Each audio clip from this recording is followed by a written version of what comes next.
သုံးပေးထားတာဖိုတာဖြစ်တဲ့အတွက်ကြောင့်မလို့စပီးနဲ့မောင်းမယ်ဆိုရင်ကတော့တကယ်ကြော့ကပ်ပဲ VO200 ကို 3.8 second နဲ့ရောက်တဲ့ဖိုတဲ့နှုံကြီးကကြတော့ဘယ်လိုပြောရမလဲငါတို့Fuba 4တွေမှာပဲရတဲ့နှုံကြီးဖြစ်နေကွာအဲ့ဒါကြီးလုံးဝစက်သိန်းထားရတော့ကောင်းတကယ်အခုအားလုံးပဲမင်္ဂလာပါ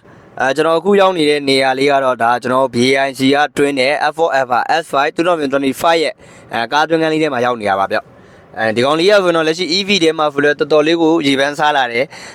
ကျွန်တော်တို့ဒီတိုင်ကားလို့ကိုခံစားရတယ်ဆိုတဲ့ခံစားချက်မျိုးပေးရလို့လေသူများတွေကပြောနေကြတယ်ဗျဆိုတော့ဘရာအနေနဲ့ဆိုရောဘယ်လိုထင်လဲဒီကောင်လေးကိုမောင်းရတဲ့ခံစားချက်အနေနဲ့ဆိုဒီကောင်ကဘယ်လိုမျိုးဖြစ်လဲဆိုတော့ကသူက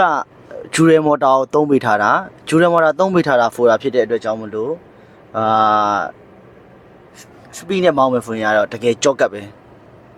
VO200 ကို 3.8 second နဲ့ရောက်တဲ့ဖိုတဲ့နှုံကြီးကကြတော့ဘယ်လိုပြောရမလဲငါတို့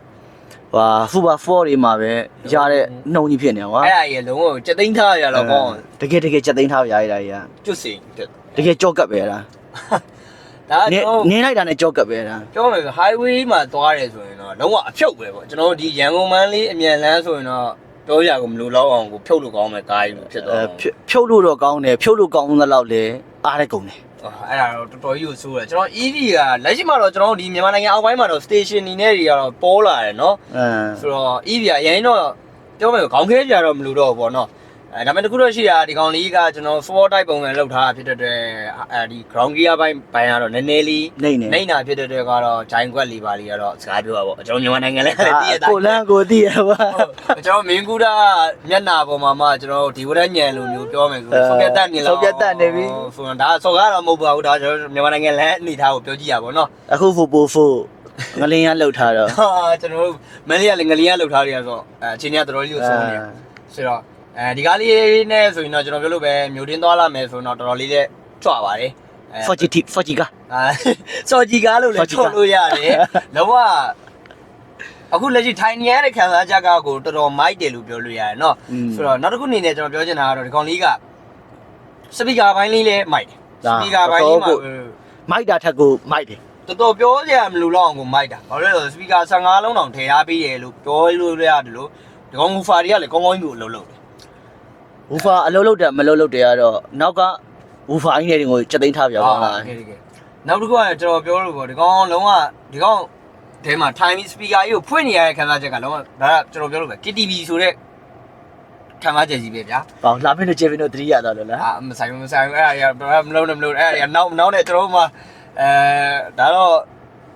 စကားပြပြောပါကျွန်တော်ကရောက်လည်းမရောက်ဘူးပါဘူးကျွန်တော်ကလူလိမ္မာလေးဆိုတော့အဓိကအနေနဲ့တော့ကျွန်တော်ပြောလို့ပေါ့ဒီကောင်လေးကဗရီနေနဲ့ဆိုရင်တော့79ကိုတုံးထားပြီးတယ်ဂျူရဲမော်တာဖြစ်တာရောဒါဘယ်လိုပြောရမလဲဆိုတော့ဘက်ထရီကတော့ဖားမှာနင်းတဲ့လောက်ကိုသွားမှာအဲ့ဒါကြီးကတော့ကျွန်တော်တော်တော်လေးကိုဟိုလောက်တယ်နော်ဒီကောင်ကျွန်တော်ဒီ China range ညီနဲ့ average ညီနဲ့တွက်ထားတဲ့ range ကြတော့ဒီကောင်650ကီလိုမီတာတွက်ထားတယ်ဆိုတော့နီးစရာဆုံးပေါ့နော်ဒါအနီးဘက်ဖုန်းပေါ့ဒါဟိုကနင်းလေနင်းလောက်ကပါနိုင်နင်းတော့ပါအောင်ပါဒါအဲကုန်းဖွင့်တာဘာညာပါအောင်မယ်EV ကတော့ဒီတစ်ချက်ပေါ့နော်အဲဒါကြောင့်လေမြန်မာနိုင်ငံလူတွေကEV ဆိုရင်ရှောင်း EV ဆိုရင်ရှောင်းဆိုတာတကယ်တော့အမှန်တကယ်အခုနောက်ပိုင်းဆိုကျွန်တော် EV တွေက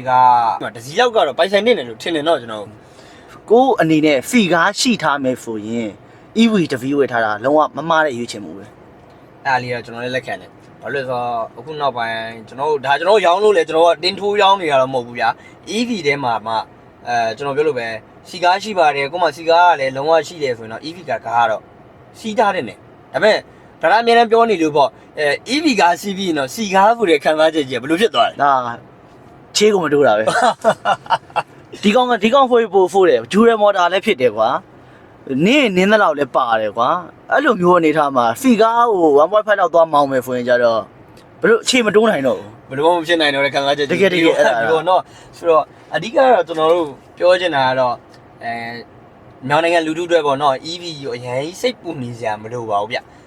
ျဘာလို့လဲဆိုတော့ကျွန်တော်အခုလက်ရှိမှာ station တွေလည်းအများကြီးဖြစ်လာလို့မီးကလည်းအခုတော့ man တယ်လို့ပြောတာပေါ့နော်မီးကတော့နည်းနည်းအခုတော့ man ညာဖြစ်တဲ့ EV ကတော့အခုတော့ကျွန်တော်အိမ်မှာအတွင်းမဲ့ level 1လေးနဲ့တွင်းတာပဲဖြစ်တကယ်လို့ပေါင်မီတာတက်တာကို level 2 station ထောင်ထားပြီးတော့တွင်းတာပဲဖြစ်ကိုက AC တွင်းလို့ရပါတယ်ဟုတ်တယ်ဗရီတွေကလည်းအခုနောက်ပိုင်းကကြီးပေးလာတာဖြစ်တဲ့အတွက်ကိုကအရင်တော့ စိတ်ပူကြတော့မလို့တော့ပါဘူးပေါ့နော်ဗရာပြောလို့ပဲစီကားရှိတယ်ဆိုရင်တော့ easy ပြစီးကိုစီးတယ်နေတယ်မှာပါတယ် တကယ်ဖြစ်တယ် ကျွန်တော်နှစ်ယောက်ပြောပြပြီးအခု F4 S5 ဆိုရင်တော့ brother တို့နေနဲ့စဉ်းစားကြည့်တင်တယ်ဈေးနေနဲ့ဆိုလေဒီကောင်ကအပီးစီးမှကျွန်တော်2014မှာပဲရှိမှာဈေးကအရင်မမြောက်ဘူးဗျလက်ခံပေးလို့ရနိုင်တဲ့အနေထားမှာပေါ့နော်ဒါပေမဲ့လူတွေကပြောကြ EV ဘာလို့2000ကျော်ပေးစီးမလဲဆို brother ရဲ့2000ကျော်ပေးစီးတဲ့တန်ခံမချက်ကိုရဖို့အတွက်ဆိုတာလေဒီမျိုးခံမချက်ကရနိုင်တယ်ဆိုတာခက်ခဲတယ်မလား ခက်ခဲတာပေါ့ ကျွန်တော်နောက်အနည်းဆက်ကိုပြောမယ်ဆိုတာကျွန်တော်ဟိုမှာဒါ BYD ဆိုလဲရှိတာပဲအခြားအများကြီးရှိတယ်ဗျာအများကြီးမှအများကြီးရှိတယ်တဲ့မှာဒီကောင်က2000ကျော်ဖုန်းလေးနဲ့ကျွန်တော်ပထမချက်နေတော့ Dual Motor ရမယ်ဗျာ Dual Motor ရမယ် ပြီးရင်ကျွန်တော် ဟုတ် Dual BYD ထဲမှာဆိုရင် BYD ဟန်တို့ပါအောင်မှာ Dual Motor ပါတယ်ဒါပေမဲ့ Vedan ကကြတော့မတူတော့ဘူးကွာအဲ့လိုမျိုးတွေရှိတယ် အဲ့လိုမျိုးတွေဆိုတော့ကျွန်တော်အနေနဲ့ဆိုတော့ဒီကောင်လေးကတော့ညွှန်းကျင်တယ်ဒီကောင်လေးဆိုရင်ကျွန်တော်အခုကျွန်တော်ရှိမှလည်း install ရှိရတယ်စီးမဲ့ဆိုရင်လည်းဒီကောင်ဝယ်လူမြည်ပေါက်လည်းရမယ်နံပါတ်ကတော့ရောက်ရှိနံပါတ်ပေါ့နော် 1D နဲ့စီးရအောင်ပါပေါ့ကျွန်တော် 1D မှာခုက6000ကျော်ပဲရှိသေးရဆိုတော့အရင်လည်းမဝေးသေးဘူးပေါ့နော်2D ရောက်ဖို့တော့လိုပါသေးတယ်ဒါပေမဲ့အဓိကကောင်းတာတော့ကိုယ့်ရဲ့အမြည်ပေါက်စီးရမယ်အာရုံစားတက်တာမယ်အဓိကတော့ EV ကိုဟိုပေါ့စီစားတက်တာလားဒါတော့စီတော့မစားပါဘူးဒီကောင်စီမတဲ့ကြမှာမလို့လားဒါပေမဲ့စီတော့လည်းကုန်ကြကြီးတက်တာသွားမယ်ဒါလေးကတော့တော်တော်လေးရှိရပြီးအခုနောက်ပိုင်းကျွန်တော် EV က battery ဘိုင်းတွေကိုလည်းပြန်ပြီးတော့မှunit တွင်းတာတွေက station တွေကဈေးပြန်ချပြီးဖြစ်တဲ့အတွက် AC တွင်းလို့ရပါပြီဆိုတော့ case တော့အရင်တော့မရှိတော့ပါဘူးเนาะကျွန်တော် ဟုတ်တယ် ဆိုတော့ဒါအနေနဲ့ဆိုတော့ဒီကားကိုဘယ်လိုမြင်လဲကျွန်တော်ဘယ်လိုလေးအကြံပေးခြင်းလဲဒါအနေနဲ့ဆိုတော့ ဒီ2000ဝန်းကျင်ထဲမှာကိုယ့်အိမ်မှာလည်းကိုကဖီကာတဗီတက်ရှိပြီးသားခီးသွားဖို့အနေဘက်ပါညာထွက်ဖို့ဒါလိုရှိတယ်ဆိုရင် EV ကိုဝယ်တင်တယ်လို့ထင်တယ်ဒီကားကကြတော့လူငယ်ကြိုက်လူကြီးကြိုက်လူငယ်အတွက်ဆိုရင်